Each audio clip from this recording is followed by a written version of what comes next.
Hey all, it's Tom. Back at you with another knife review. So the knife we're going to be reviewing today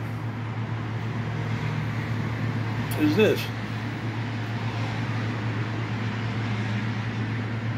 The Trailmaster.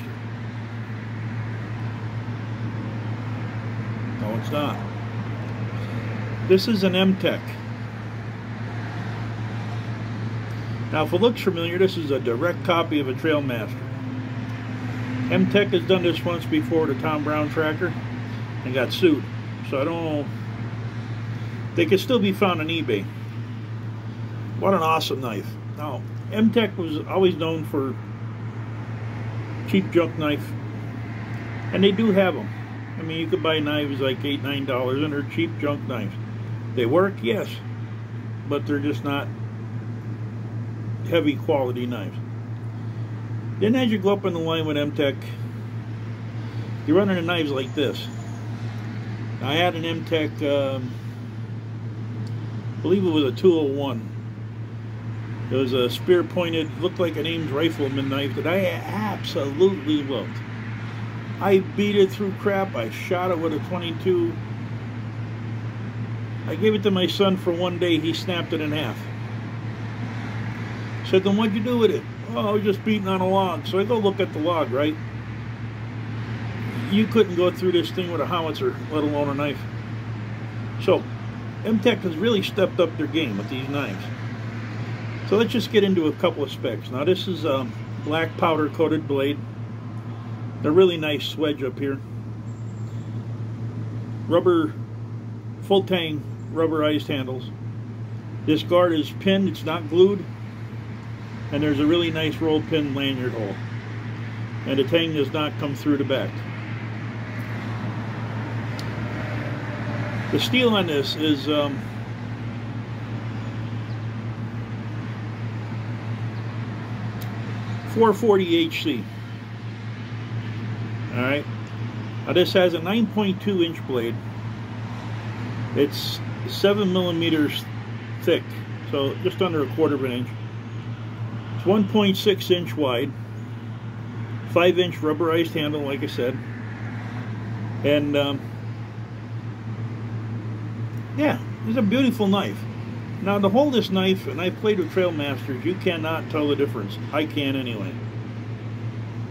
You can't tell the difference. But it's got a nice sized blade, and it's one of the few Bowies I have left that I actually own. I don't use big knives. I'm not out in the woods like I used to, so you'll see in another video. I've been downsizing to the 4 or 5 inch area, 2 inch, 3 inch neck knives. But this thing is...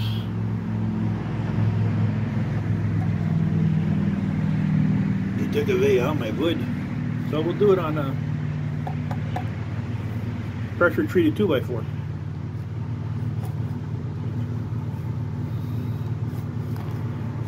So for being out in the woods with it, I mean, can you feather stick with it? Of course. You got to learn how to use big knives. You got to learn how to keep the feather sticks on the board too. But it makes nice wispy feather sticks. Now, this knife came with a nylon sheath. It sucked. It's just a padded one level nylon junk. So, I personally like the knife. I intend to keep it. So what I did is I turned around and I made a nice piece of leather for it. It don't need a retention strap, because honestly, with a knife this big, once you get it in there, it's not going anywhere. Okay? The weight alone holds it in that sheath. So, let me get the camera turned around and adjusted here, and let me cut it off, and then I'll bring it back and we'll do some testing that I can do. So, while I'm up here, let's do some Donnie B 4-foot drop test and all that stuff, and we'll check the balance of the knife. That's pretty damn straight. No, that was my fault. I pulled it. Okay.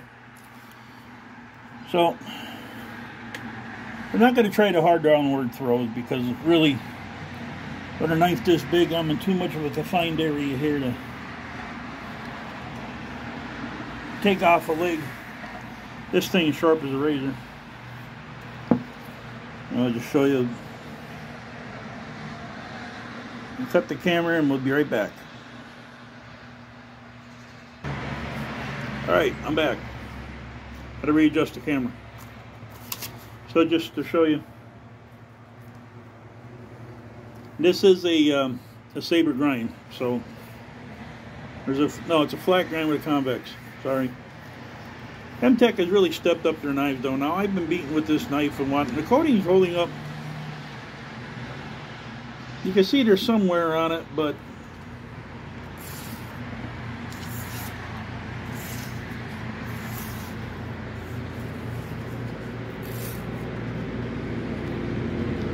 down there's other little tests where they lately they've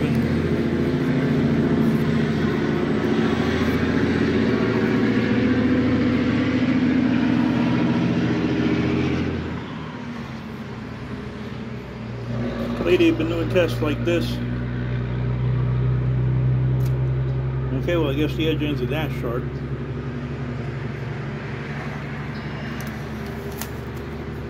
Okay, well the edge isn't that sharp. So time to hone it. I gotta hone it. So anyway.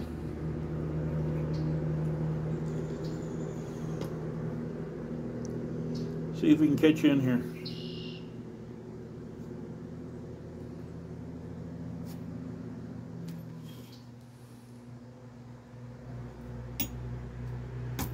So stabbing that knife, and see where it's at in that stump.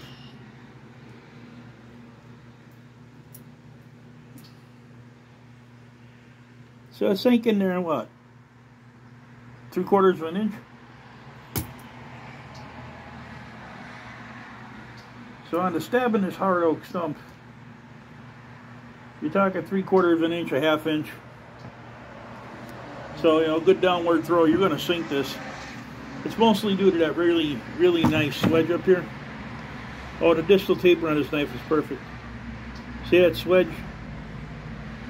And the blade and everything, it comes down to a needle point. That is sharp. So, using it as a stabby, as Donnie would say, it's going to pierce. The coating, like I said though, the coating seems to be holding up good until they stabbed into that stump, and then it took some of it off. You can see it there. So let's get you readjusted. We'll try batoning. Some of you going, "Oh my God, Tom's batoning." I'm just doing it for the sake of video. I don't baton anything. But I guess it would be good to know if the knife's going to hold up to batoning or not, if you're so inclined and if you have to do it, right? Let's start here. Pressure treated 2x4. Very weathered.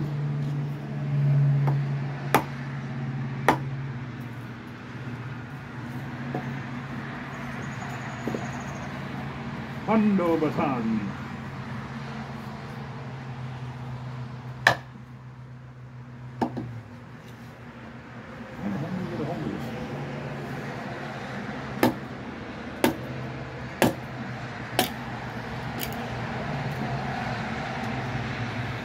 So will it baton? Yes, it will. I didn't have any doubts. This is an mtech. I have faith in these knives. Now, we got something workable. Let's try some feather sticks. In case you needed to make a fire.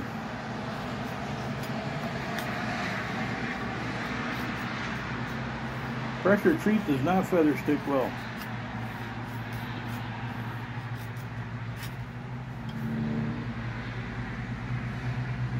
Makes feather sticks.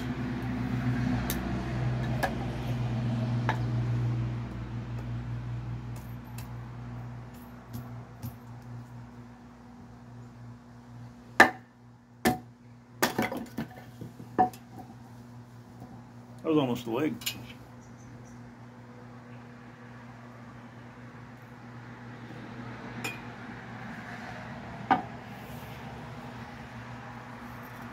You should have turned around the other way and batoned the big piece.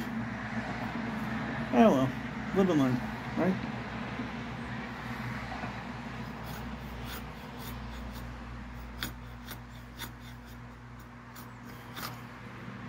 So, chopping ability. Let's take the batano. Mondo batano.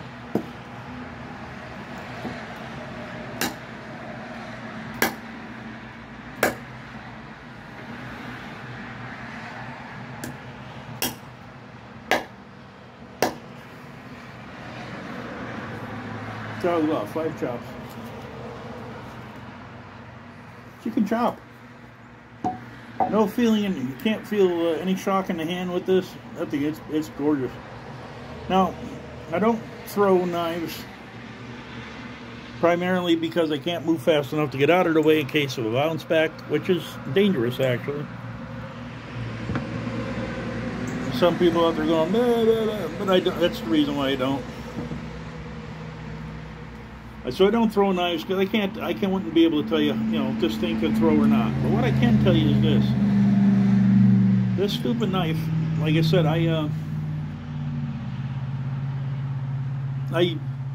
mtechs to me were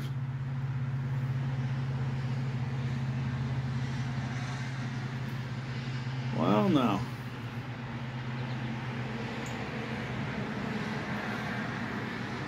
You see that?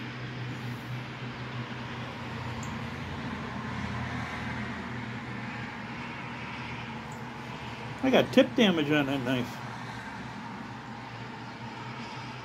It's not broke off. It's flattened out. Now I ain't so happy.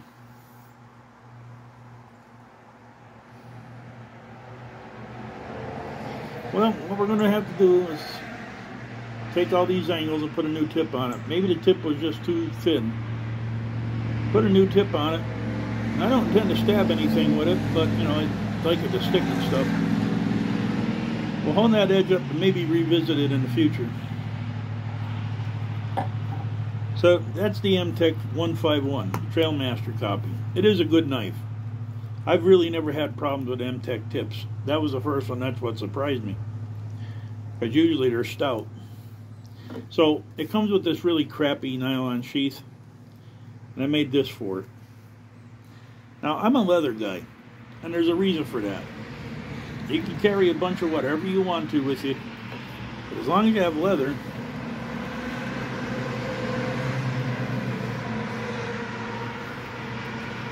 you have a good strop.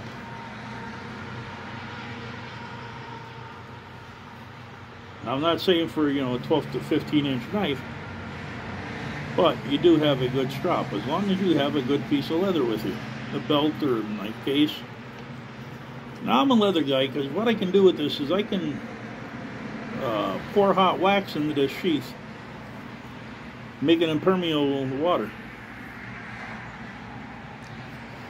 which you'll see in an upcoming video. We'll talk a little bit more about that.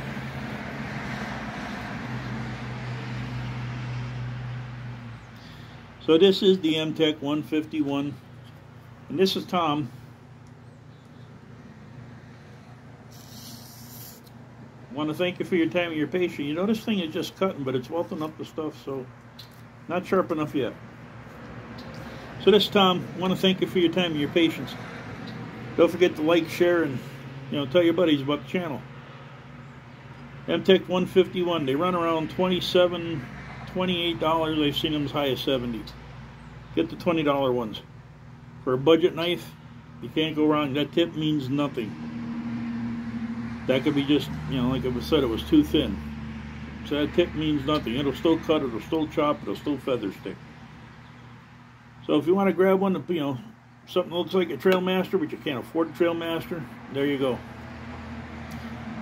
So we will see you guys on the next one.